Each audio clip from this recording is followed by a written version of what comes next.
listening to the War on the Rocks podcast on strategy, defense, and foreign affairs. I'm Carrie Anderson, membership editor here at War on the Rocks.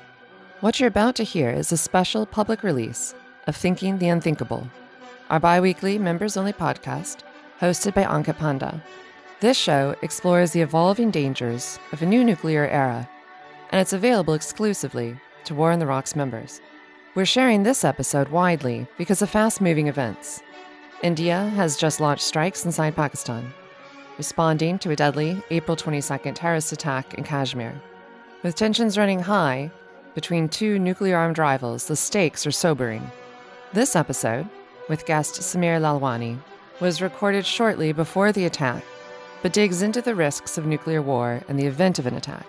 So it's not only relevant, but a must-listen episode.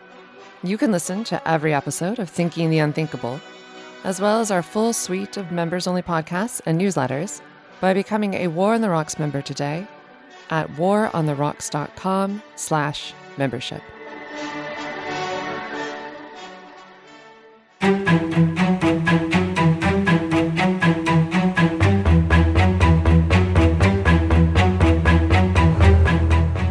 You're listening to Thinking the Unthinkable, the members-only show for War on the Rocks on all things nuclear weapons. As always, I'm your host, Ankit Panda. I'm the Stanson Senior Fellow in the Nuclear Policy Program at the Carnegie Endowment for International Peace in Washington, D.C.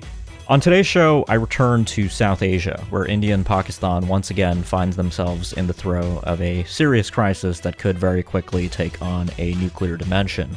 Joining me to discuss the stakes in this crisis, the background, and more is Sameer Lalwani. You may have heard him just recently on the Warcast, but Sameer goes a lot deeper on many of the issues that he alluded to on that show. Sameer is the former senior expert in the Asia Center at the U.S. Institute of Peace and a non-resident senior fellow with the Center for Strategic and Budgetary Assessments.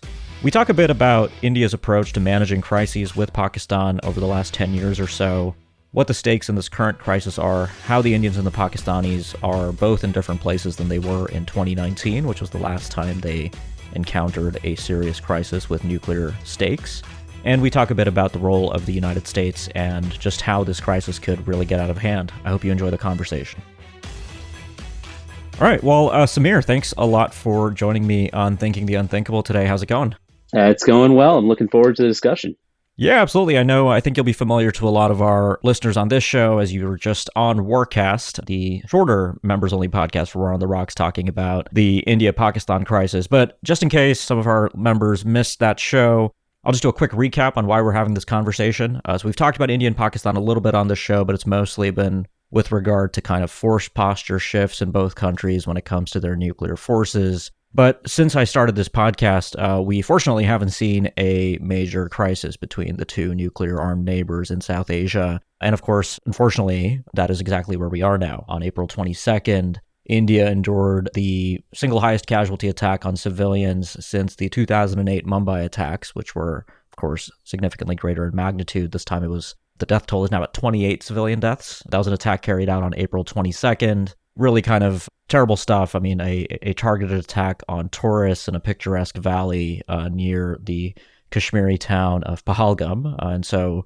as these things go, India-Pakistan crises tend to be given names based on geographic locations. So we've had, Uri, Pathankot, Gurdaspur, and Balakot, of course, Pulwama, and now Pahalgam has entered the lexicon. So, a lot to talk about here. The expectation is, and I should say here, we're recording this conversation on May 2nd. There's a pretty good chance that by the time our listeners might be listening, the Indians will have done something in retaliation. But Sameer, let me turn it over to you now. Can you just lay out, you've been studying crises in this part of the world for a long time. How do you interpret the severity of what's happened in Pahalgam, and how do you think that's going to really, we've already seen a fair bit of evidence in how it's being received in India, but how bad is this? How bad can things get? Yeah, so this is a good question, Ankit. I was in India the day of the actual attack. Actually, there was a major U.S.-India forum that was a lot of Americans and Indians were sort of gathered together in New Delhi. We heard from Vice President J.D. Vance, who was in India at the time. addressed the audience, and because the attacks had happened that afternoon, made mention of it in his remarks. It was sort of it came up sort of consistently. But I would say that like during that conference, the first 2 days, it didn't really sink in sort of the severity and sort of that sense of crisis. I think all the facts were sort of still trickling in. Obviously, sort of like the death toll was sort of not really clear at the time. The manner in which things were conducted. I mean, you talked about, so this is an attack on tourists. These are tourists from all across India. And the manner in which they were killed or attacked was particularly heinous. It sounds like from accounts that people were summarily executed, like individually. They were called out based on whether they could identify themselves as Hindu or Muslim. And if they were deemed to be Hindu or insufficiently Muslim, they were executed, or at least some were. So there might have been some sort of particular, very sort of selective and brutal violence involved in that. So as the nature of this violence has sort of that story has sort of taken hold around the country, as a recognition that like as the funerals have taken place for all these individuals who were killed around the country, you have a nation largely sort of gathering together, like a storm is gathering sort of within the country. That was not evident on the first day, but I think by the time I left, it was pretty clear that while India had slapped some fairly sort of significant punitive measures in terms of diplomatic and economic measures, a water treaty that was sort of held in abeyance, a kinetic action is coming. And I think that is sort of this is sort of that level of previous crises in 2016 and 2019, where a combination of spectacle and like sort of a level of violence sort of compels the government to believe that they have to take some sort of kinetic action. So I think that's what we're expecting. In the past, it's usually been sort of 11 to 12 days until sort of the government responds. I don't think that's sort of a formula, but I expect some kinetic action from India. And then the question is, what's that scale of response? What's the Pakistani retaliation for that? Last time there was a prepared response for that I think took the Indians by surprise. Ironically, I was in town in New Delhi for that strike back in 2019, so I've sort of seen sort of the reactions on the ground. And then sort of where do we go from there in terms of escalation and escalation control? Put a lot on the table that I think really sets up the rest of this conversation very nicely. I do want to stay on the contours of the attack for a moment because, as you said, this has been particularly heinous, and I think the reaction in the Indian press has obviously taken pains to just communicate the targeted religious nature of these attacks. Unsurprisingly, I think you've seen some in India, particularly on the Hindu nationalist right, in the press kind of draw comparisons, if not in scale, in tenor, to the October 7th attacks against Israel, calling then for a retaliatory response that resembles Israel's ensuing campaign against Hamas in Gaza, obviously not against a nuclear-armed adversary, but I think that just bears mentioning in terms of the escalatory impulses at play. Just zooming out a little bit for our listeners before we talk a bit about how the Indians might move. This is part of a process now, right? So I mentioned some of those previous crises. The story, I think, begins, obviously, with, Narendra Modi and the BJP coming to power in the 2014 general elections.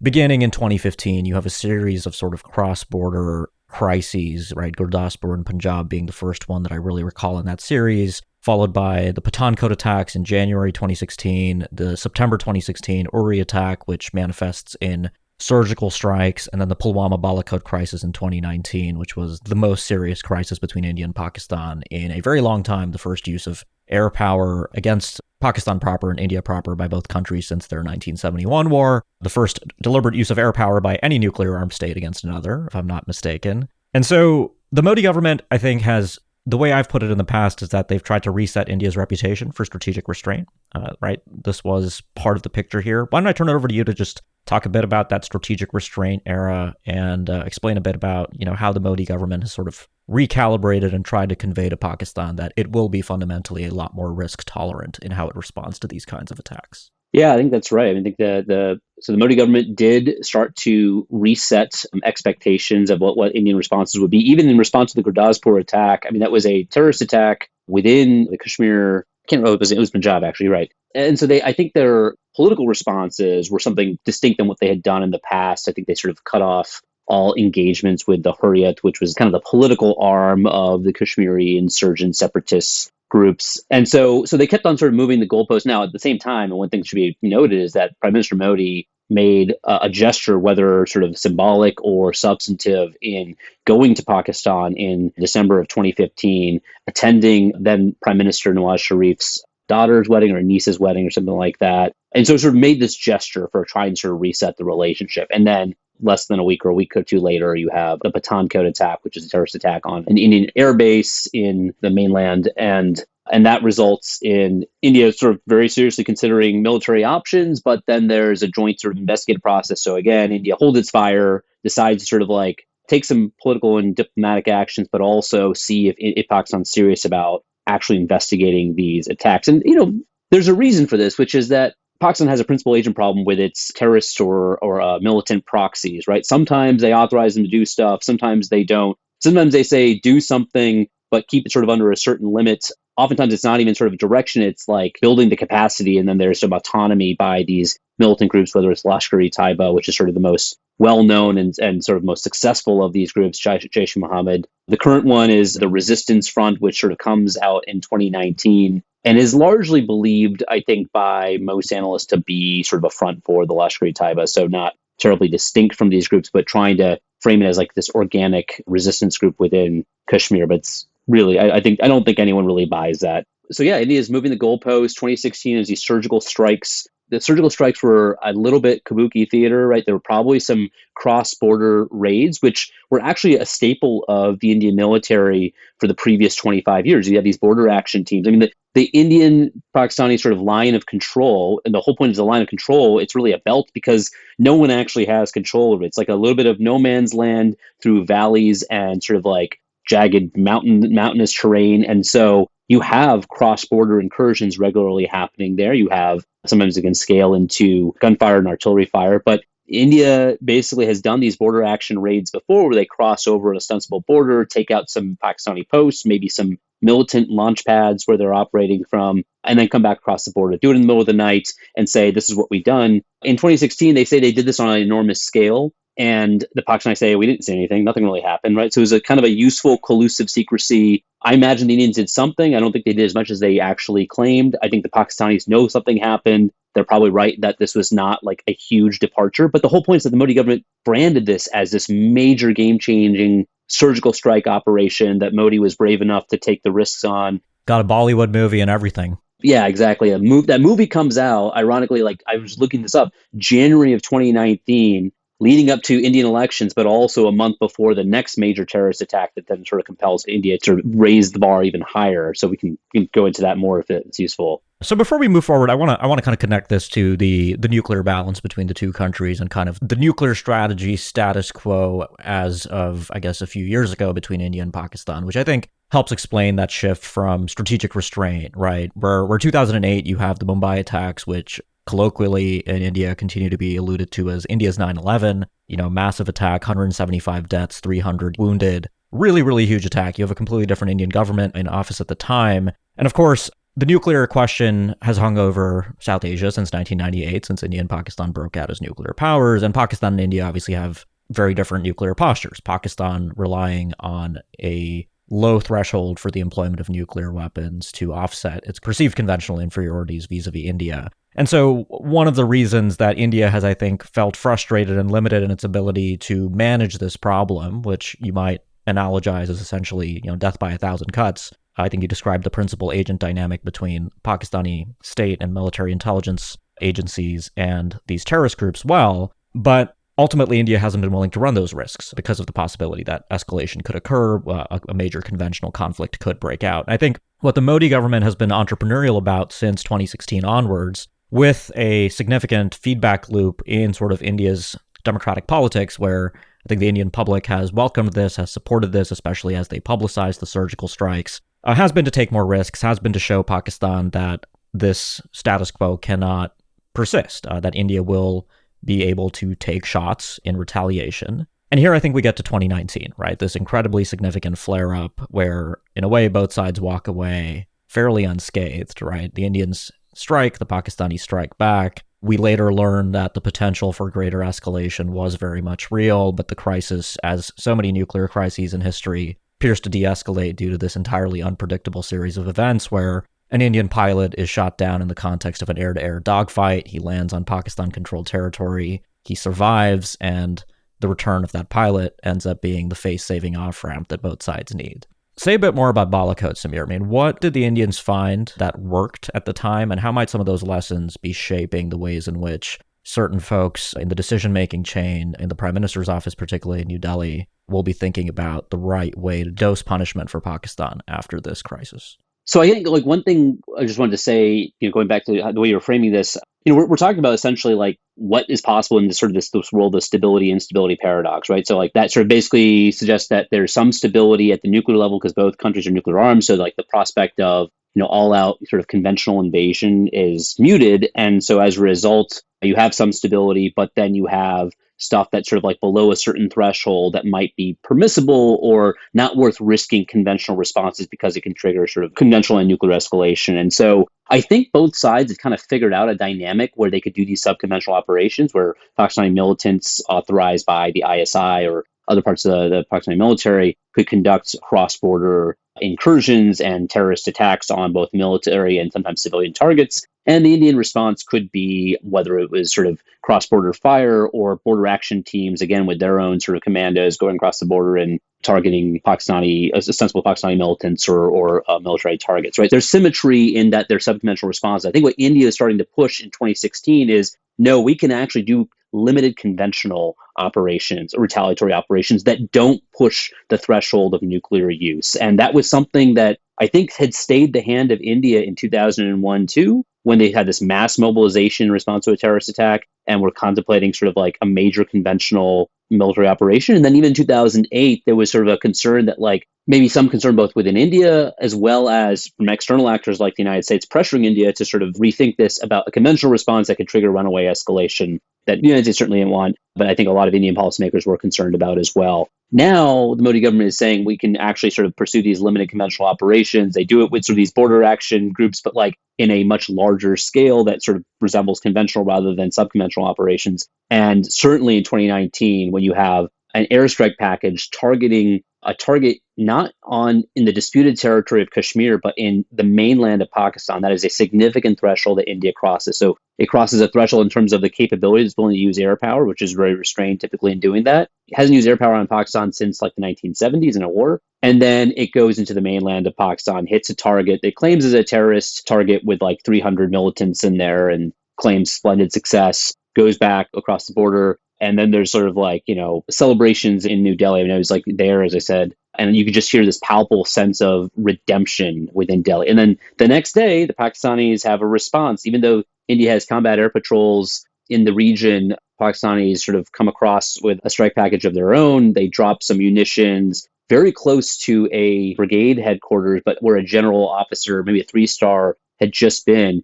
They don't actually hit any military targets, but they hit sort of like empty fields adjacent to them. I think that was intentional by most sides, but there's always a risk they could have missed and actually killed some pretty significant military targets. And then they go back across the border. There's a dogfight in pursuit by the Indian Air Force. A MiG-21 shot down. This pilot apparently went rogue and sort of was not listening to his ground communications or just like disobeyed his orders. He's shot down, is captured. This is the bargaining chip. But in that process, also, India shoots down one of its own helicopters because it's a friendly fire incident. They shoot down sort of, I think, 6 of their own troops as well. Again, an incident that, like, I think early on could have been attributed to Pakistan and said this is an escalation. They've, come across. So there's a lot of fog and a lot of friction in this incident. And we don't even get to learn until later on, like 3 weeks later, what's going on at sea. You have, Indian naval assets that are already at sea because of an exercise. They start to try to hunt Pakistani submarines. They can't find one of them. They're desperately searching. I wrote this whole account kind of laying out all these pieces.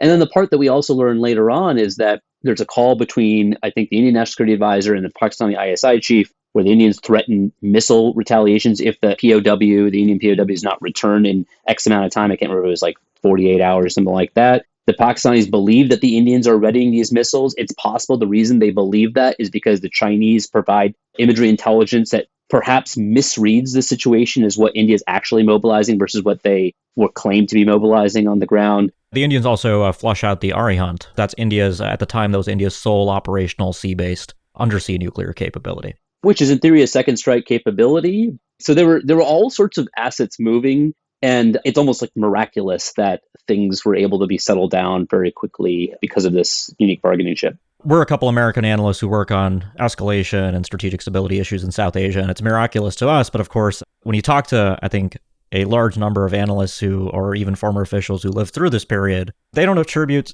the solution to this crisis necessarily to good luck, but really to the idea that more than a quarter of a century into their coexistence as nuclear-armed neighbors, India and Pakistan have established certain rules of the road, and they know how to throw punches and take punches without letting things get out of control. And I think what you just said really points out that that's one way to think about this, but of course, I think we have a very good bit of evidence from Balakot in particular that things could have gotten out of control very quickly. There's also, Modi on the campaign trail. So Balakot happens right before the 2019 Indian general elections. Then Modi on the campaign trail starts talking about, I think he says Qatal ki Raat, which is a night of murder. He says he was ready to commit a night of murder if the pilot had not been returned. He alludes to the circumstances under which India could have used its nuclear weapons, saying that these weapons haven't just been kept for Diwali, the Hindu celebration, and not just firecrackers. Not just firecrackers, yeah. So a lot of that loose talk, I think, has been particularly concerning. So we still aren't really getting into this crisis, but because I think, a lot of this is really useful scene setting for many of our listeners who I don't think spend probably all their days thinking about South Asia, because South Asia does tend to fall off the agenda these days when everybody's so interested in great power nuclear dynamics in particular. But I wanted to ask you a bit to reflect a little bit on, the things that have changed, because I was writing a short article about this crisis, and, in the course of doing that, I was just really struck by just the structural changes in Pakistan domestically, India domestically, the role of the United States. It's a completely new world. We are watching an India-Pakistan crisis in conditions that I think are meaningfully very different from anything we've really seen since 1998. I think we've covered the Indian domestic piece a little bit. I want to ask you a bit about the Pakistan internal situation right now, right? Pakistan's gone through a rocky few years. We have very good data showing that 2025 is on track to be the most internally violent year in Pakistan since 2015. And I think that probably affects the ways in which the Pakistani military feels, at least in terms of its internal security and stability. That could shape the way in which the Pakistani military in particular reacts to this crisis and Indian escalation. Now, say a bit about that. I mean, how do you sort of read the Pakistani internal situation? Yeah, the description that you hear from Pakistani analysts or analysts who study Pakistan is that they've been sort of in the midst of a poly crisis for several years. That's a combination of an economic crisis, which frankly has been perpetual with Pakistan, but it's been acute over the last few years between balance payments crises, inflation, just instability in the markets. Like the rupee has sort of really plummeted. So there's that element of Pakistan sort of economic instability, which is having real pain in Pakistan over the last few years. And it got sort of more acute with COVID. You have a political crisis, a civil military crisis, where a very popular and elected government was thrown out kind of after some missteps post the Russian invasion of Ukraine and really clashed with the military. The military is obviously sort of like really, they rule, but they don't govern is a sort of apt way of describing. They always rule, but they're not necessarily sort of like the face of that rule. They allow for civilian governments. In this case, Imran Khan, who is the prime minister, got a little ahead of his skis, started to pick fights with the military, was thrown in jail, has been convicted. There was an attempt on his life. But he has really challenged the military's centrality as like sort of the guardians of the country. This is more than any time I can think of. The military's prestige has really taken a number of hits. It's sort of akin to the period when General Musharraf was at his lowest point in like 2007, where he basically was forced out because sort of the people had sort of worn tired of his military dictatorship. And then the third thing is you have this resurgence of terrorism, which is also resembles like sort of the 2007 and 2009 period, where you have two major explosions of terrorist or insurgency in Khyber Pakhtunkhwa, which is sort of the Pakistan Taliban country. And then you also have a Baloch nationalist insurgency taking place in Balochistan, but they've become much more capable. They're using suicide bombings, using women as suicide bombers. They're attacking Chinese engineering targets or Chinese engineers, foreign nationals as targets. So it's causing a lot of chaos. And then on top of that, the thing that Pakistan had bet it, the last 20 years on was that they would have a stable border with Afghanistan if the Taliban were in power. It turns out they bet wrong, and the Taliban, whether over the course of time or always, were sort of have very different sort of objectives than the Pakistani ISI and are creating all sorts of problems for them. The Pakistanis have had to conduct airstrikes on Afghan territory. Get this, for the claim that they're harboring terrorists or insurgents and have safe havens, right? So this is, in a way, I don't think there's any sympathy for that in the United States, but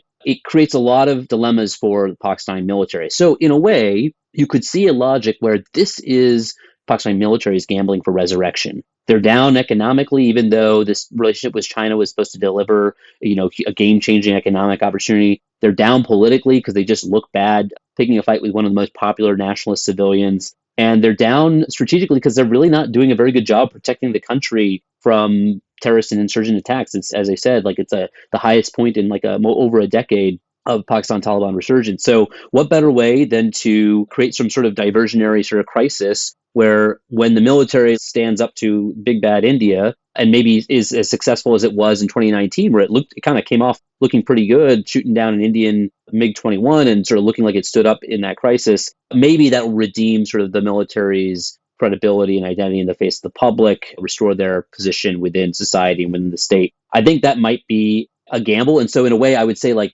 Pakistan military might be the one that benefits the most from this crisis if it goes according to plan. Yes, that last part I think we'll come back to when we talk about escalation, because also, I mean, I could take what you just said and also point out the reasons why that could also lead to a place where if the Indians go bigger than the Pakistanis might be expecting in dosing punishment, it actually creates the conditions for Pakistan to behave rather in escalatory manners of its own. I mean, just if the military is feeling besieged and weaker internally. But before we get there, I did want to ask you about the U.S. because that's obviously the other big change, right? We're not in Afghanistan anymore. The relationship with Pakistan has completely changed. We're now 2 administrations later, and we have a second Trump administration that appears to be posturing itself, well, in interesting ways globally, but certainly in South Asia in the days since this crisis. What are you seeing from the Trump administration and how they're sort of handling this at the moment? Yeah, so I mean, I think the interests are different, right? So certainly we're not in Afghanistan anymore, which means we don't have to rely on Pakistan for airlines communication and ground lines communication, which is historically, I think, for the last 20 years, well, from 2001 to 2021, was the reason why the U.S. would play this proactive crisis manager and peacemaker,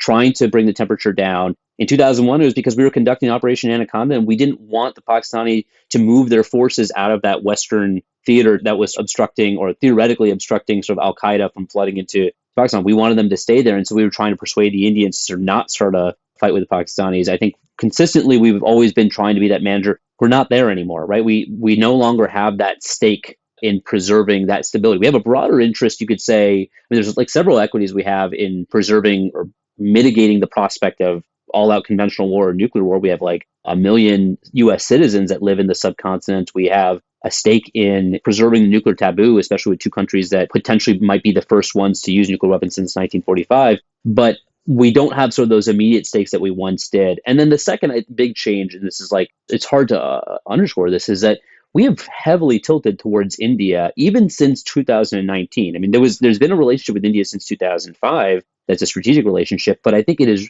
really intensified since 2020 when India basically got into a conflict with China, and our whole system went into overdrive in sort of backing the Indians, and that led to a virtuous cycle of trust and defense cooperation and defense technology sharing that has sort of moved us much further in India's camp, such that, and when you hear the Trump administration responses, some of them are basically saying, like, we stand with India and they have the right to retaliate. Those are not the exact words. I don't want to sort of misquote them, but the effect, I think, is heard as such. I looked at the language that the Indian Defense Ministry put out, and they basically said the call between Rajnath Singh and Secretary of Defense Pete Hegseth basically was like, the sympathy for India and sort of endorse their right to respond or sort of deter terrorism. I don't think the Pentagon put out quite a similar statement, but nevertheless, it was heard by the Indians. And I think it's similar to language that was put out in 2019 by National Security Advisor Bolton, or it was put out by the Indians as to what National Security Advisor Bolton said, which was a similar, like, essentially interpreted by the Indians as a green light to retaliate. So there's that.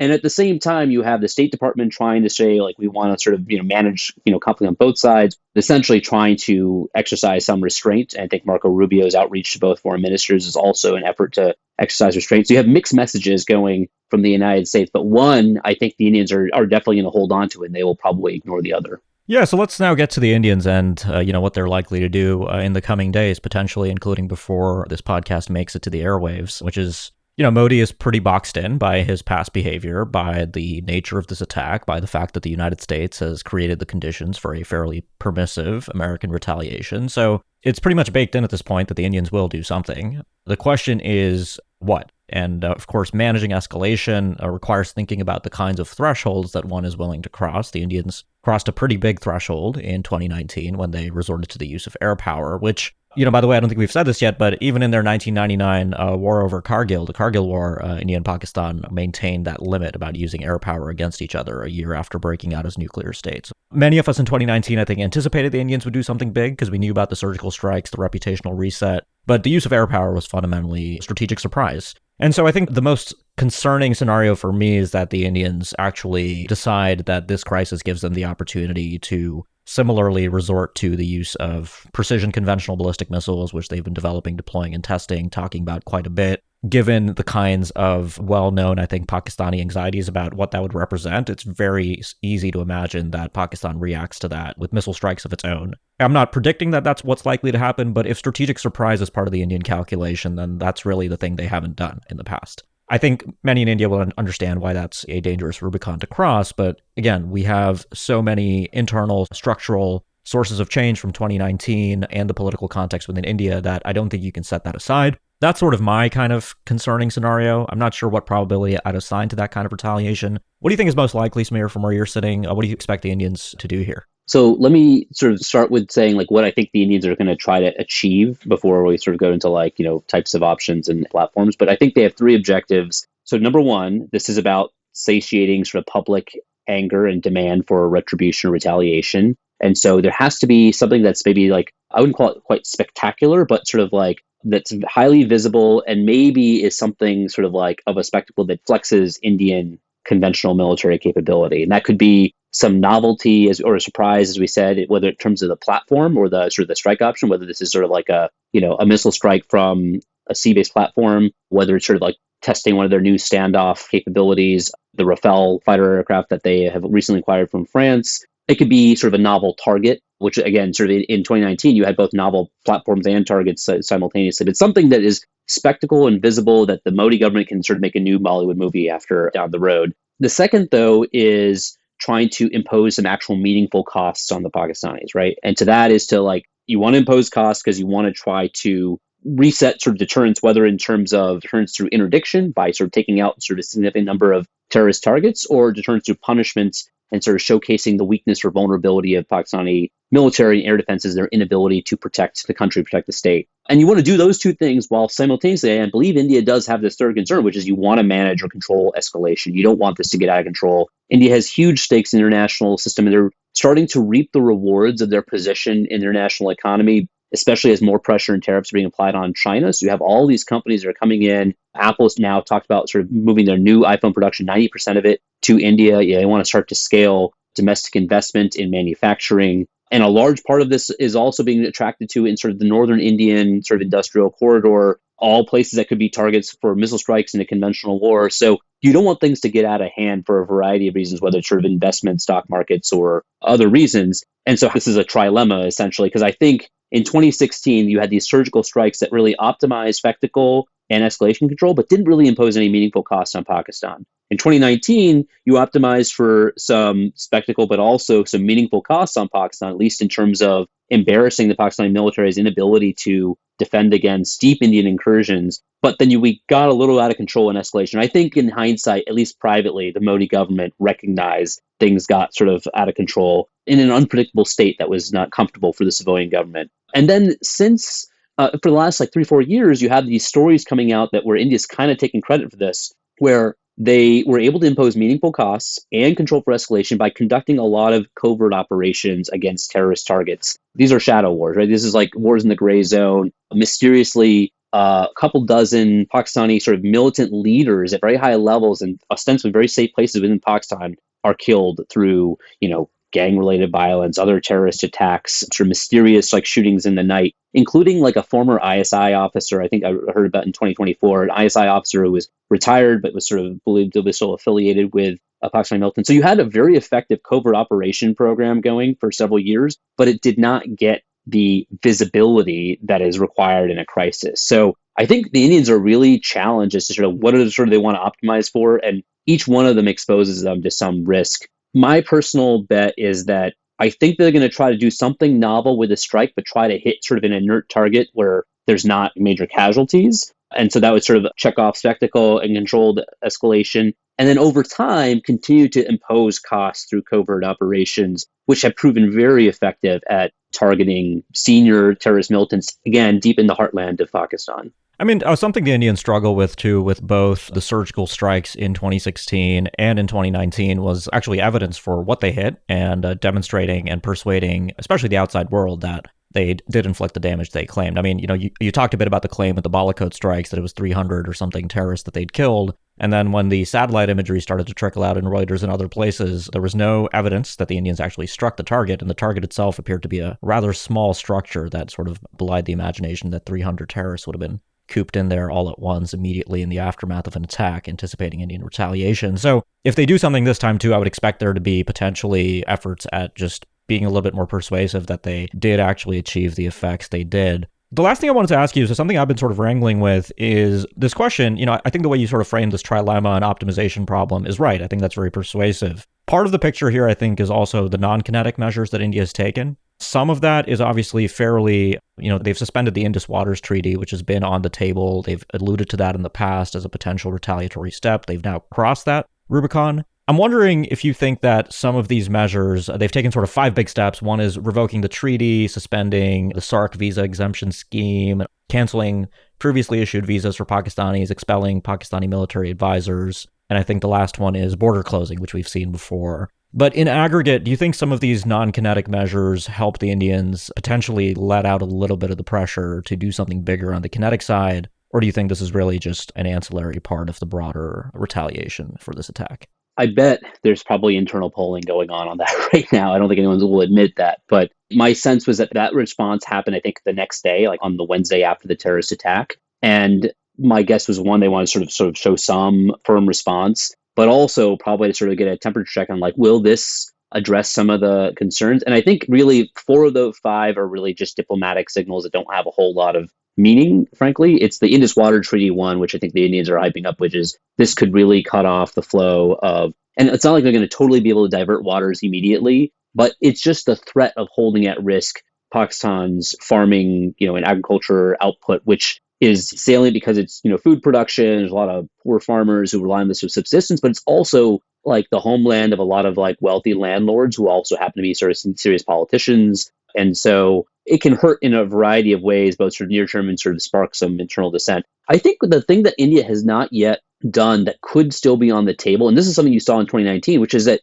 resort to the economic and financial punitive measures, which they can't just do on their own. They have to sort of leverage the international community. But in 2019, I think one of their successes was getting the international community to really punish Pakistan economically. I think it took a while for them to negotiate the IMF deal. They got Pakistan put on the gray list for Financial Action Task Force. That essentially was a huge constraint. And I think it costs, there's estimates sort of what it costs Pakistan economy, but it just really limits, because of sort of global money laundering rules, it really limits like the access to capital and the price of capital. So like raises your lending rates, lowers your rating. And so that was a real challenge for the Pakistani government. Now they came off that gray list, I think in 2022 or 2023. There's a case for India to be making right now, if they sort of present the evidence, that Pakistan should go back on that gray list. And that would hurt a whole lot more now when it doesn't have the backing of the United States like it did to some degree back in 2019, 2020. You could do that. India's been building relationships with a lot of Pakistan's key financial patrons, with Saudi Arabia and the UAE.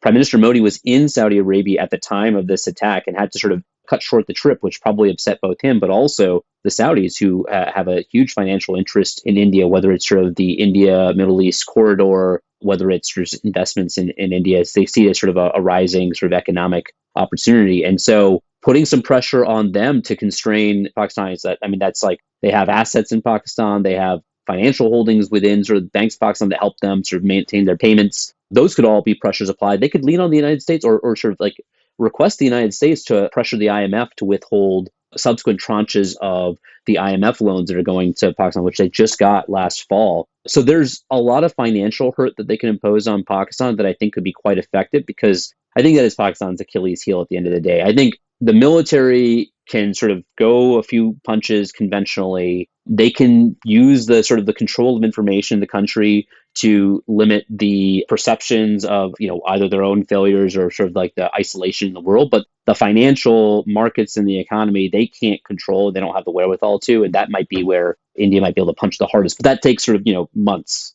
It's not an immediate effect. No, I think that's all well said. The problem with all of that stuff is that it's much harder to tell a compelling story to the Indian public about the extent of damage being inflicted. You still need the kinetic part, absolutely. You're not going to get a great Bollywood movie out of IMF back-channeling with the Americans. Well, they have called them financial surgical strikes, but I don't think it's as compelling a story. Exactly. Well, Sameer, I want to thank you for going deep on this particular crisis. I mean, I made that observation earlier that, India and Pakistan kind of fall off the agenda a bit in Washington until we have these crises. There's a very small group of people in town who, you are one of them, that spend time thinking about the relations between these two nuclear-armed neighbors day in and day out. But I think this continues to be a reminder that South Asia is still very much relevant in this third nuclear age, that the dynamics between India and Pakistan, I think, have changed pretty dramatically in the last 5 to 10 years in particular. So, yeah, I think there's a pretty good chance that by the time listeners are listening to this, the Indians will have struck. So I guess we shall see how our predictions and assessments hold up. But I think it's pretty clear that we're not out of the woods yet on this crisis. But thanks a lot for taking the time to join me. Thanks for having me on.